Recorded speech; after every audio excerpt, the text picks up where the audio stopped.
정의당 대변인 이정미입니다. 대통령 시정연설에 대해서 한 말씀 드리겠습니다.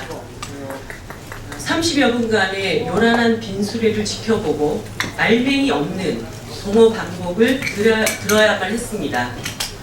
딱 하나 새로울 것은 정기국회 때마다 시정연설을 하겠다는 것인데, 오늘 시정연설을 들어보니 결국 매번 끌고 오실 뻔한 빈수레의 기대감조차 사라집니다.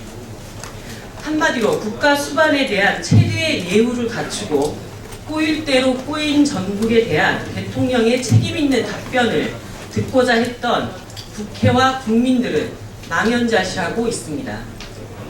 후퇴한 민주주의, 폐기되어버린 복지 민생에 대해 어떠한 해법도 들을 수가 없었습니다.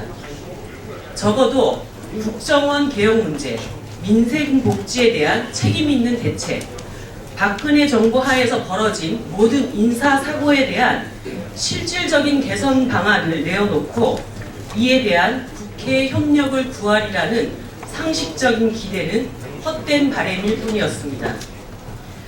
과거의 틀을 벗고 새로운 미래를 열어가는 길을 대통령이 막고 있습니다.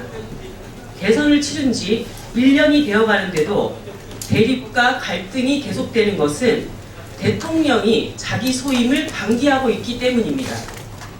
모든 선거에 정치 개입이 지속될 것이라는 의혹도, 공직 기강이 무너진 것도 지난 대선 불법 개입에 대한 철저한 진상규명과 책임자 처벌을 정부가 나서서 외압을 가하고 패방을 놓았기 때문입니다.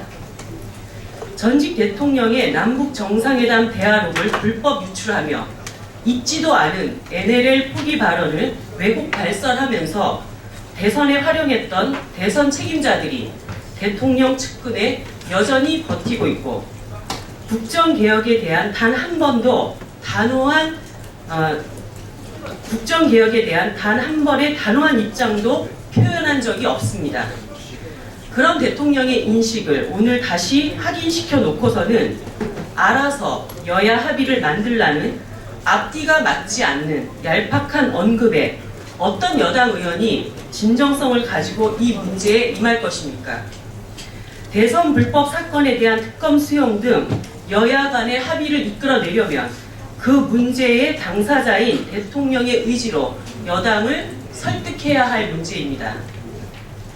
뒤로는 대선 불법 개입 수사에 어깃장을 놓고 앞에서는 당신들 뜻을 만들어 보라는 무책임하기 짝이 없는 오늘 연설은 결국 아무것도 책임지지 않겠다, 아무것도 하지 말라는 선포로 받아들일 수밖에 없습니다.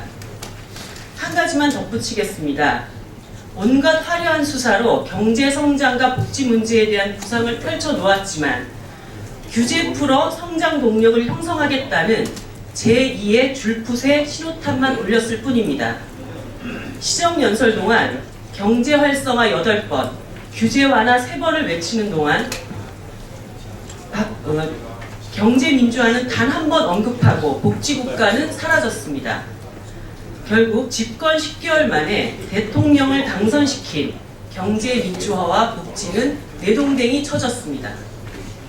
오늘 대통령은 국민이 듣고 싶은 말을 하는 대통령이 아니라 자신이 하고 싶은 말만 하는 시정연설에 또 한 번 그치고 말았습니다. 소통과 책임이라는 것은 애초에 기대할 수 없는 대한민국의 불행한 정치의 정점이 바로 청와대임을 다시 한번 확인시켜 주었습니다. 국민이 바라는 민생과 민주주의 회복에 대한 최소한의 기대마저 저버린 오늘 대통령의 시정연설에 강력한 유감을 표합니다. 이상 마치겠습니다.